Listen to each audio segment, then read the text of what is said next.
مسجد السلطان حسن، المسجد اللي الفراعنة ساهموا في بنائه.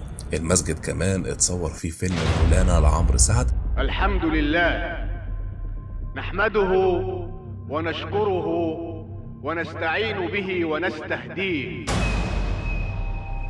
واللي طلب أوباما إنه يزوره لما جه مصر. الرئيس الأمريكي كما نتابع الآن يستمع إلى مفصل لكل جنبات مسجد السلطان حسن، المسجد اللي سلطان مصر قال عنه: لولا أن يقال أن سلطان مصر عاجز عن إتمام بنائه لتركت هذا المسجد لكثرة ما أنفق عليه. طب إيه حكاية المسجد ده؟ قبل ما نبدأ، الفيديوهات ديت بتاخد مجهود ضخم، مش بس وقت وتكلفة ومجهود، لا بتكون مخاطرة كبيرة. لو بيعجبكم اللي بنقدمه يا ريت لايك وشير واشتراك في القناة لأنهم بيفرقوا كتير. النهارده حلقتنا ان شاء الله مش عاديه، علشان احنا موجودين في مسجد السلطان حسن، التحفه الانشائيه والمعماريه الاسلاميه اللي بقى لها اكتر من 650 سنه. مسجد السلطان حسن واللي بيعتبر من اعظم مباني العماره الاسلاميه في مصر. المسجد اللي قال عنه المقريزي: لا يعرف في بلاد الاسلام معبد من معابد المسلمين يحاكي هذا المسجد. المسجد تم بناؤه بحجاره الاهرامات. كمان مسجد ضخم زي ده ما كانش سهل يتم بناؤه بس بالاعتماد على موارد الدوله، ولكن وفاه 40% من سكان مصر وقتها بسبب الطاعون، وجزء منهم ما كانش ليهم ورثة، بالتالي استخدم السلطان أموالهم في استكمال مسجده. المسجد بمراحله المختلفة بيمثلوا حياة الإنسان، من أول الممر المظلم ده واللي بيمثل مرحلة الجنين،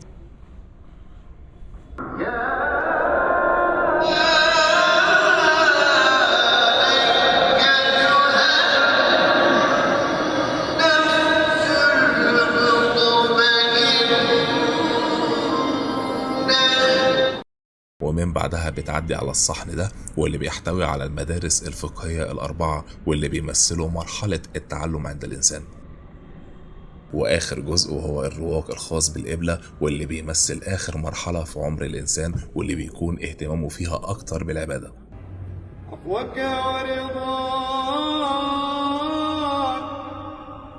عفوك ورضاك وحسن لقاك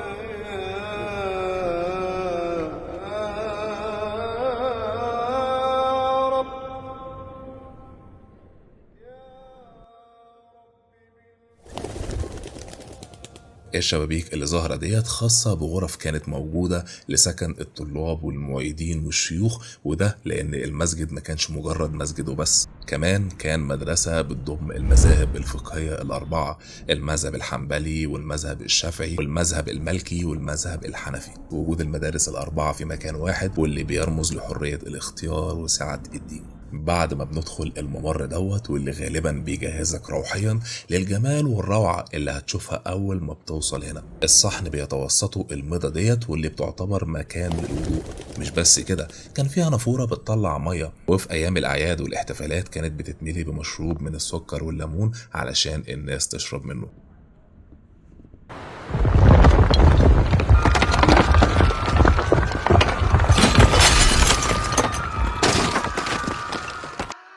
واحدة من المآذن اللي كانت موجودة هنا اتهدمت ووقعت على الأطفال اللي كانوا بيتعلموا هنا، ومات أكتر من 300 طفل. وقوفك في وسط الصحن هنا هتحس إنك حرفيا في عالم تاني خالص، شعور روحاني وتجربة مختلفة بسبب طريقة البناء والضخامة وكمان امتزاج السماء مع أجزاء المسجد المختلفة. نيجي هنا للرواق الخاص بالقبلة واللي موجود فيه دكة المبلغ ديت، واللي وظيفته إعادة اللي بيقوله الإمام، لأن زمان طبعا ما كانش فيه ميكروفونات. ربنا ولك الحمد. وبعدين بنلاقي المنبر ده. الإضاءة في الرواق مذهلة لأن حجم دخول الضوء بيعتبر مثالي جدا، وكمان بدون وجود أشعة الشمس المباشرة واللي بتوفر في نفس الوقت إضاءة جيدة، مع منطقة مفتوحة كبيرة بتوفر تيارات هوائية أفضل من التكييفات.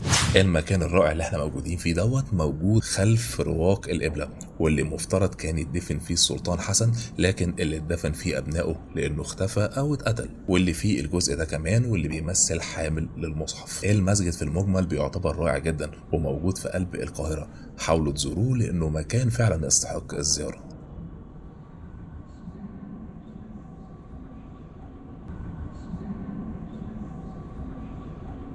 بسم الله الرحمن الرحيم.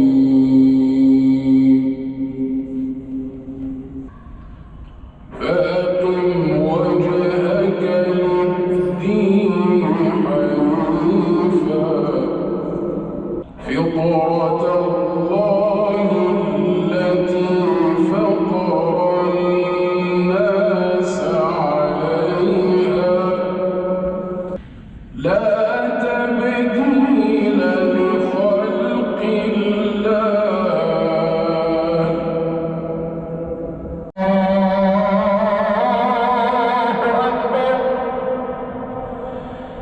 أشهد أن لا